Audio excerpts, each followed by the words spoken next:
favourite source for royal news. And quite right, not that we're biased. Harry said in his BBC interview that he was forced to step away from royal duty due to security concerns. I thought Harry and Meghan had decided to leave royal. You know, there is a lot of control and ability in my father's hands. Ultimately, this whole thing could be resolved through him. Parliament has officially proposed a review of the possibility of stripping Prince Harry of his title as Duke of Sussex, a move that is not merely symbolic, but also reveals a fierce clash between royal legacy and modern legislative authority.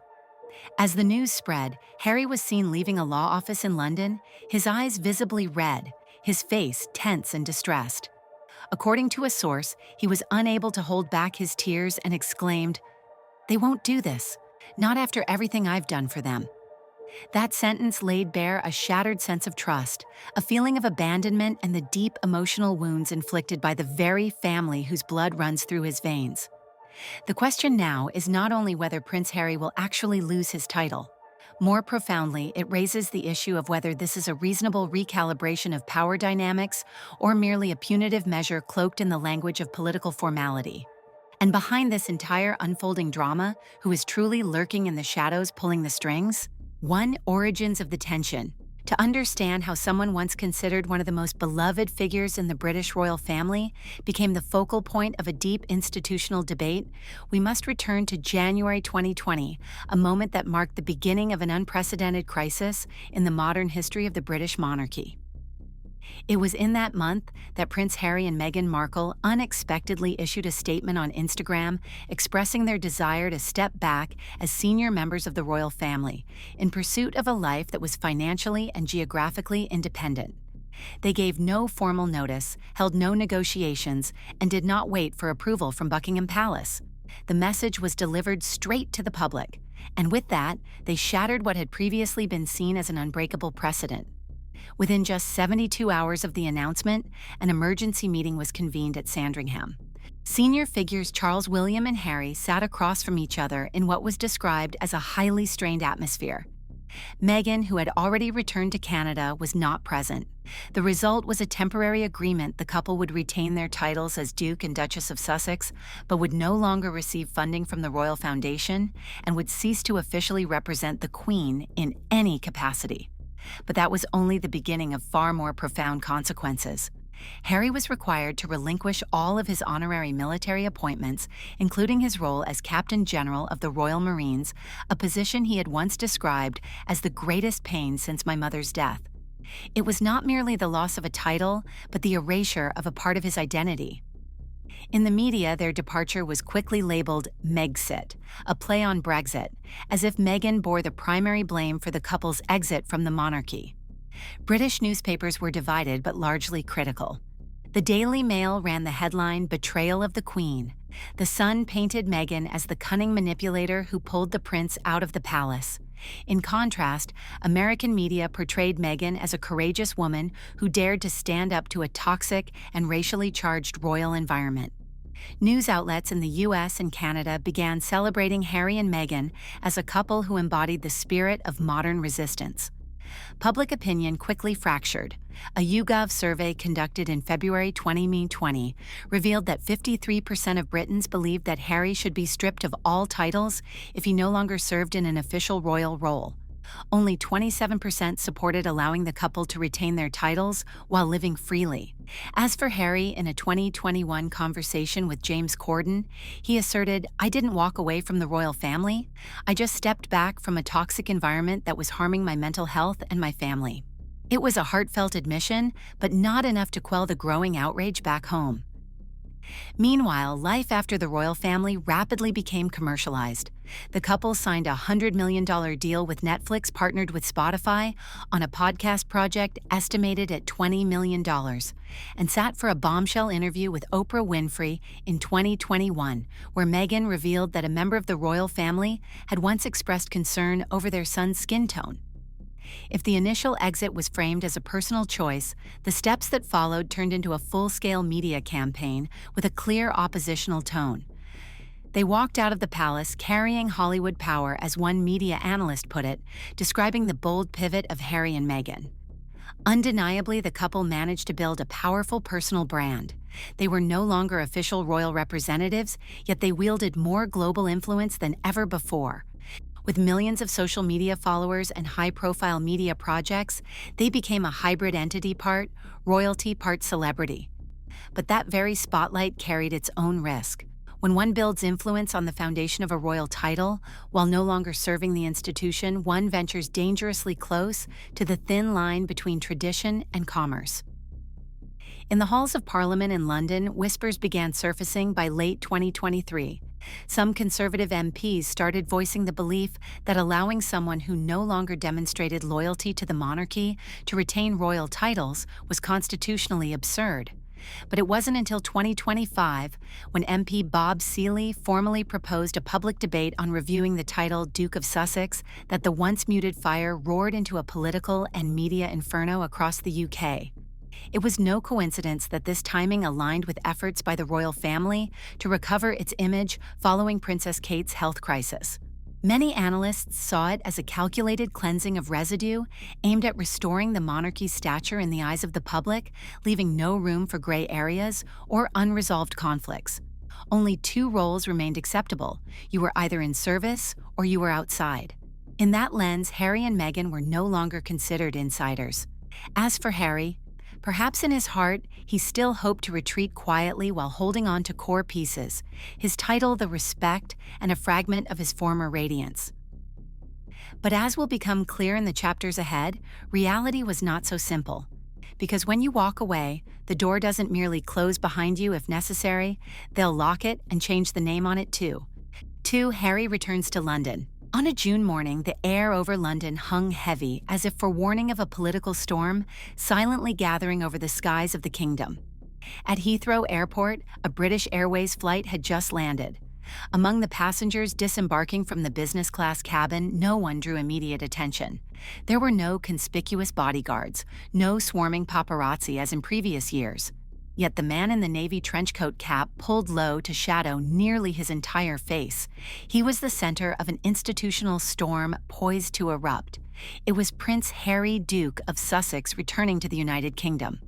Not for a family reunion, not for a charitable engagement, but to confront a once unthinkable possibility: losing the title he had carried since birth, a title he never had a choice in receiving. And now that title could be stripped away without his consent. Harry returned alone. No Meghan, no children, no ceremonial welcome. According to a close source, the entire trip had been kept strictly confidential. Yet as he stepped out of the terminal, a hidden photographer captured the moment he lifted his gaze toward the gray sky with a weighted expression, as if he already knew what lay ahead wasn't the embrace of family, but a cold battlefield unfolding step by step. At that very moment across town at Westminster, the British Parliament was in session. MP Bob Seely, a Conservative who had once publicly called Harry a political activist disguised as royalty, had formally brought his proposal to the discussion calendar. The motion to consider revoking the title Duke of Sussex on grounds of consistently acting against the interests and core values of the British royal family. What stood out wasn't just the content of the proposal, but the political response. Unlike previous attempts that had been dismissed before they gained traction this time, the proposal was not only accepted for discussion, it garnered quiet support from both sides. The opposition Labour Party and a group of centrist MPs agreed. The time has come to address this matter seriously and transparently. From that moment, the rules of the game had completely changed. Why now? Political analysts pointed to several key reasons. First, the royal family was in an especially delicate phase. King Charles III, following months of cancer treatment, had returned to work, albeit in a limited capacity. Princess Kate had yet to fully reappear in public. In that context, the Duke and Duchess of Sussex were preparing to launch a string of new commercial ventures, from a Netflix cooking show to a new memoir in the works. The contrast between one side's silence and the other's noise made Harry's image increasingly abrasive in the eyes of royal loyalists. Second, the issue was no longer emotional. On the parliamentary floor, the question had shifted from do people love or hate Harry to should someone who no longer fulfills royal duties and has publicly criticized the institution multiple times still hold a noble and symbolic title like the Duke of Sussex. A legal scholar from King's College London commented, "Noble titles are not personal property to be stashed away or used at will. They are symbols of sovereignty representing the foundation of monarchy. When the holder of such a title persistently behaves in ways that contradict the values it represents, questioning the legitimacy, not just the legality of retaining the title, is entirely valid." Meanwhile, phones rang incessantly at Kensington Palace, yet no official statements were released.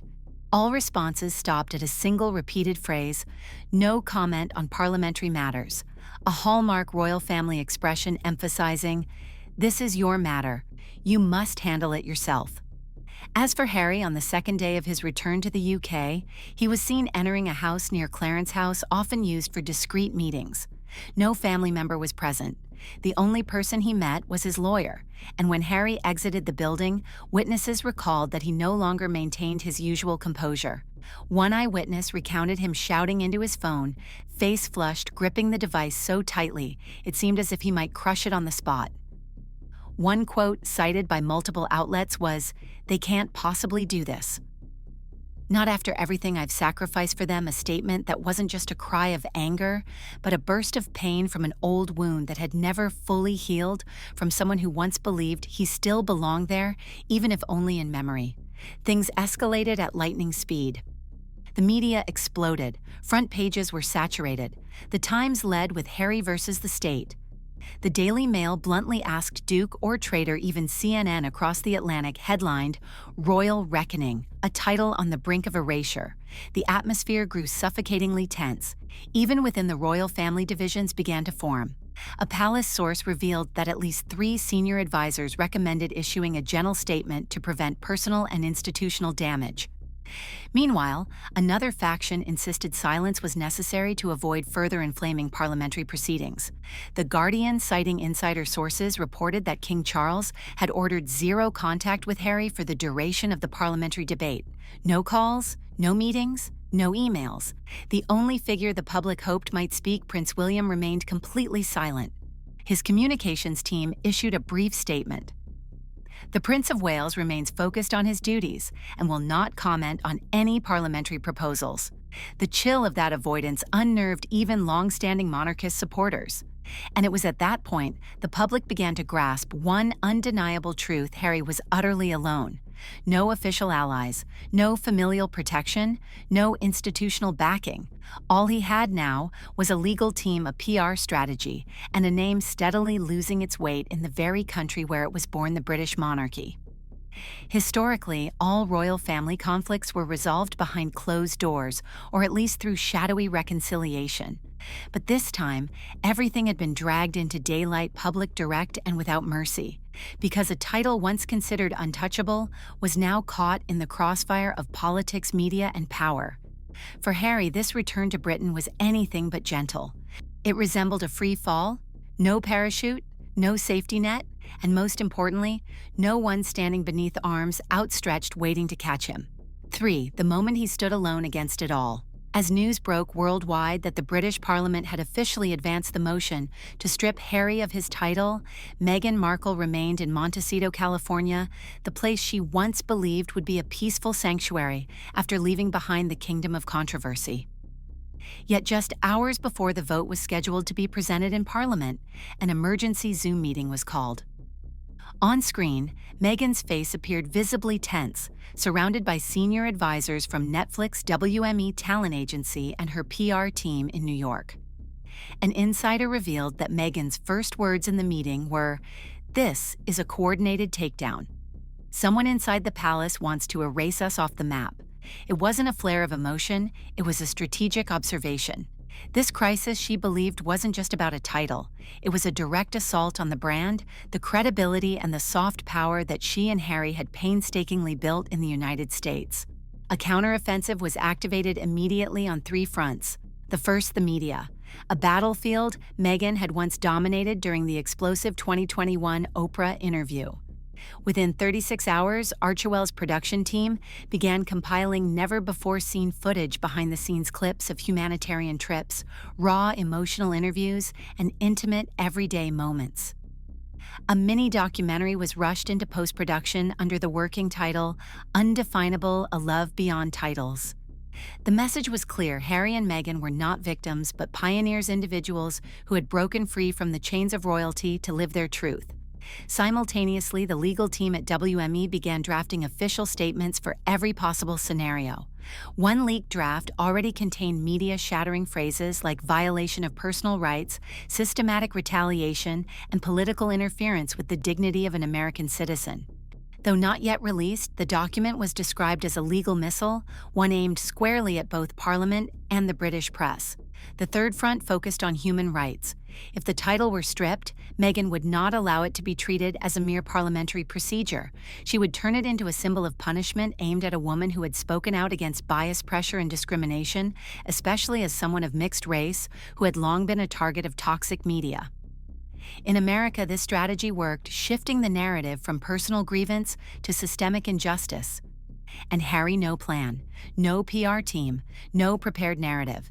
He was in the middle of the battlefield and falling apart. After a private meeting with his lawyer, he left the building in silence, his face clouded, dodging every camera.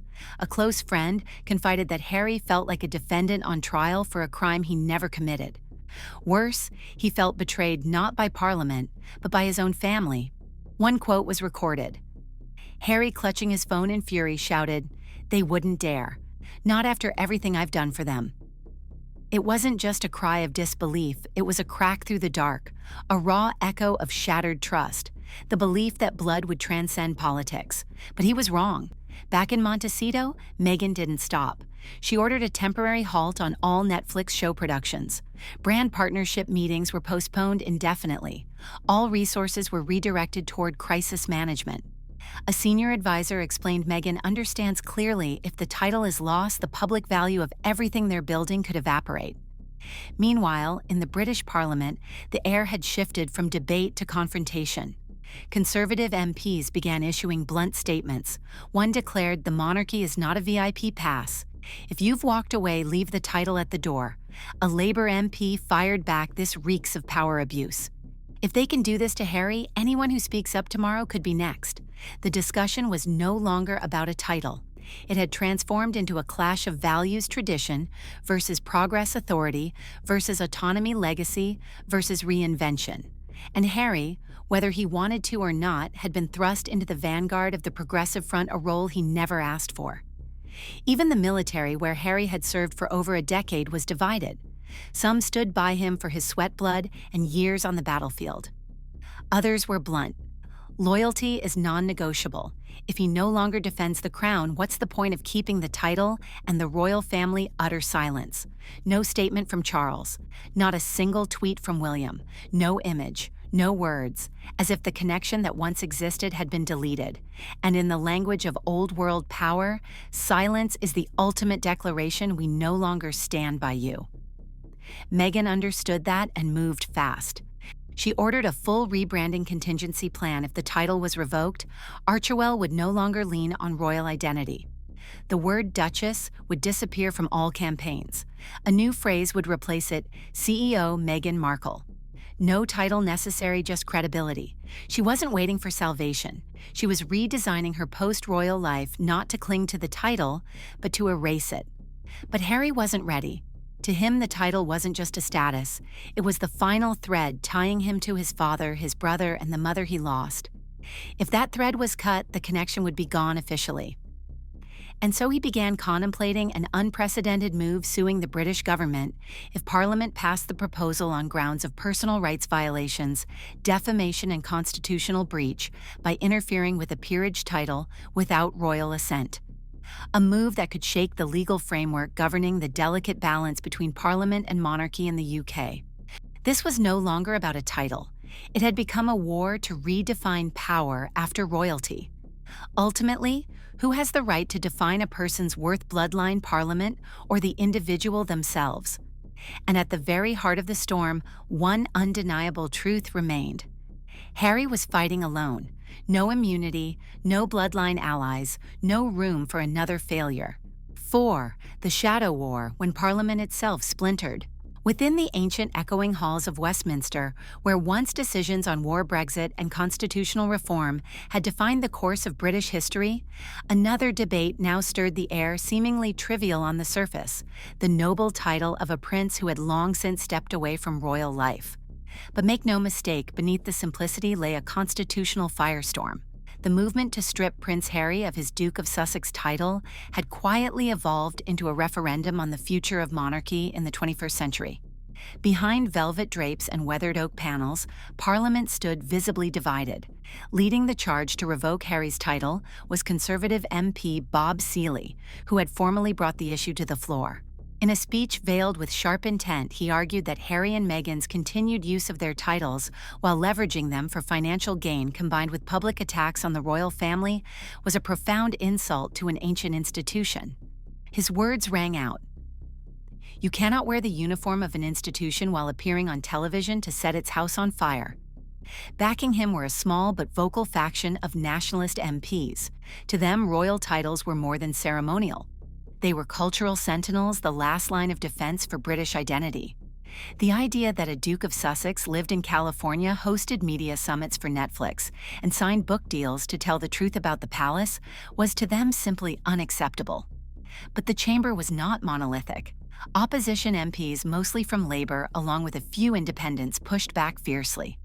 One Midlands MP stood and declared, "If we strip the title from someone for daring to expose prejudice, pressure, and discrimination within our institutions, then Parliament becomes an instrument of punishment, not a protector of democratic values." Even within the Conservative Party, hesitation crept in. Some MPs worried aloud that if titles could be stripped by a single vote today, what would stop Parliament from targeting others tomorrow over a financial misstep, a tax scandal, or a poorly timed statement? A senior Tory's rhetorical question silenced the chamber for seconds before igniting whispers, rebuttals, and a flurry of nervous dissent. Neutrality had vanished. Legal scholars weighed in. In the Financial Times, Professor Vernon Bailey, a specialist in British peerage law, warned, "There is no precedent in this century for Parliament directly revoking a noble title. It's exceedingly rare and dangerously uncharted, especially without a judicial mechanism." The military, where Harry had served as honorary Captain General of the Royal Marines, was no less divided. Some officers defended him, citing a decade of service, 2 combat deployments, and countless hours with wounded veterans. Others were blunt. On Sky News, a retired colonel declared loyalty isn't negotiable. If you turn fame into a weapon against the family that served the crown, then losing the title is only natural. The public, too, fractured sharply. A YouGov flash poll released on the eve of debate revealed 49% supported the title's removal, 36% opposed. Most supporters were older royal loyal voters. The younger demographic, 1830, leaned towards Harry and Meghan. The issue had outgrown Parliament. It had spilled into family dinners, pubs, and local councils across the United Kingdom. Caught in the eye of this storm, Harry seemed more isolated than ever. Politicized, condemned by some of his former comrades, scrutinized by the public, and perhaps most painfully ignored by his own kin. No word from King Charles, no message from William, the brother he once described in spare as a shadow I could never outrun. Even Eugenie, his closest cousin, remained silent. The palace issued no statements, but their actions spoke volumes. On the very day Parliament was set to debate the motion, the official royal family website quietly updated Harry and Meghan's bios. A single chilling line appeared beneath his name title, "Currently under review by the Parliament of the United Kingdom. June 2025. No fanfare, no defense. Just a clean procedural cut, as if to say, this is no longer our responsibility." Harry saw it while staying in a temporary rental in suburban London. A close confidant reported that he wept, not because he feared the title's loss, but because he realized the role he thought he held had long since been erased. It was only now being formalized on paper. A single phrase was captured during a private call between Harry and Meghan, later noted by a security staff member. "They didn't take the title, they took away the reason it ever meant anything." That moment marked a collapse, not from outside pressure, but from within. Harry was no longer a prince clinging to fading grandeur. He was a man torn between where he was born and where he'd chosen to live, between a past tethered to identity and a present riddled with judgment. Behind closed doors, palace communication strategists maintain their posture, absolute non-intervention. Silence is our strongest defense in a media war we can't afford to enter, one said. But murmurs of concern rose. If Parliament can unilaterally decide the fate of a Windsor title, a former aide warned, then what's left of the symbolic power of monarchy itself? And that is the heart of it. This battle is no longer Harry's alone. It has cracked open a question more haunting and systemic. Does the British Crown still have the authority to define the worth of the very honors it bestows? The answer may reshape the monarchy's place in a world no longer willing to follow its rules.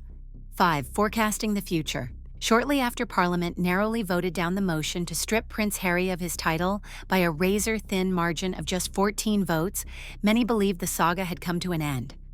In truth, the battle merely shifted forms, quieter, colder, and destined to drag on in silence.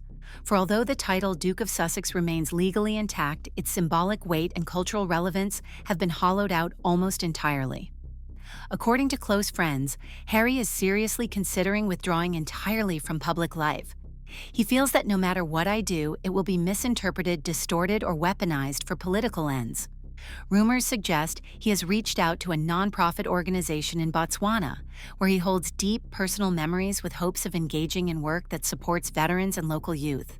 On a personal level, he's also said to be exploring long-term therapy programs in Utah and is even contemplating relocating to Africa for an extended period, a continent he once called the home of my soul.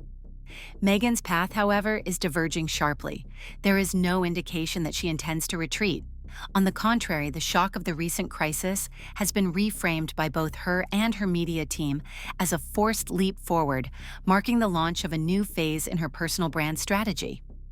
No longer tethered to the identity of a Duchess, Meghan is recasting herself as a disruptor. Her new project, Civility, a hybrid platform blending media content, mental wellness, and social initiatives, is being fast-tracked in California with direct consultation from at least 2 former U.S. presidential campaign strategists and a private investor tied to Gwyneth Paltrow's Goop network. Civility is no longer sidestepping her royal past. Instead, her experiences of rejection, isolation, and prejudice are being distilled into the very essence of a new kind of authority, an ethical power in a post-institutional age. This approach is calibrated for a progressive consumer class while subtly challenging the rigidity and exclusivity of traditional monarchy. Yet cracks are beginning to show. Netflix, the Sussexes' most significant strategic partner, has started to show signs of hesitation. In a recent executive meeting, a pointed question was raised: is their story still captivating enough for the public? One producer was blunt: we invested in a fairy tale. But what we have now is a tragic epilogue. Spotify, of course, pulled out long ago. If Netflix follows suit, Meghan will have to rely entirely on her own capacity to reinvent herself in the unforgiving world of business, a world that does not tolerate failure. With royal sparkle fading and the fairy tale narrative no longer resonating, she must now position herself as a businesswoman, an activist, a feminist icon. This is more than a challenge, it is a life-or-death stress test. One misstep, and the doors to the soft power core of Hollywood could slam shut permanently. And then there's their vanishing relationship with the British royal family, where their presence has been all but erased. No invitation to Balmoral, no Christmas cards, no joint memorial service for Princess Diana. A palace insider shared there's no official ban, but there is a quiet avoidance policy. No one wants to be seen with Harry and Meghan anymore, a soft form of exclusion without a single public decree. This is modern exile, no punishment, no formal declaration, just silence, omission, and absence. Let them fade naturally within a system where power is preserved through memory and symbolism. Technically, Harry and Meghan are still the Duke and Duchess of Sussex. But after this crisis, one thing has become irreversible. They are no longer true members of the royal family. Not in the eyes of the institution, not in the hearts of its guardians, and perhaps not even in the gaze of those who once called them family. A title, when severed from trust and legitimacy, is no more than a crown behind glass, still glittering but devoid of any living value. But that does not mean defeat. Harry, though deeply wounded, chose to speak the truth rather than remain silent. Meghan, though vilified, rose and turned her pain into a blueprint, For that reason, they are no longer fading characters in a dated fairy tale. They are the central figures of a modern epic one, where everything can be stripped away except the right to choose how to live. And perhaps amid everything that can be stripped away, only one title remains forever untouchable: the freedom to live life on your own terms. But what about you? Do you stand with those who dare to step outside the comfort zone to live in alignment with their true selves, or with a system that preserves its honor through discipline and tradition? Share your honest thoughts in the comments below. I genuinely want to know what you think. And if today's content gave you something to reflect on, don't forget to hit the like button, subscribe, and turn on the notification bell so you won't miss any upcoming videos where we'll continue peeling back the layers of media power and the truth behind the spotlight.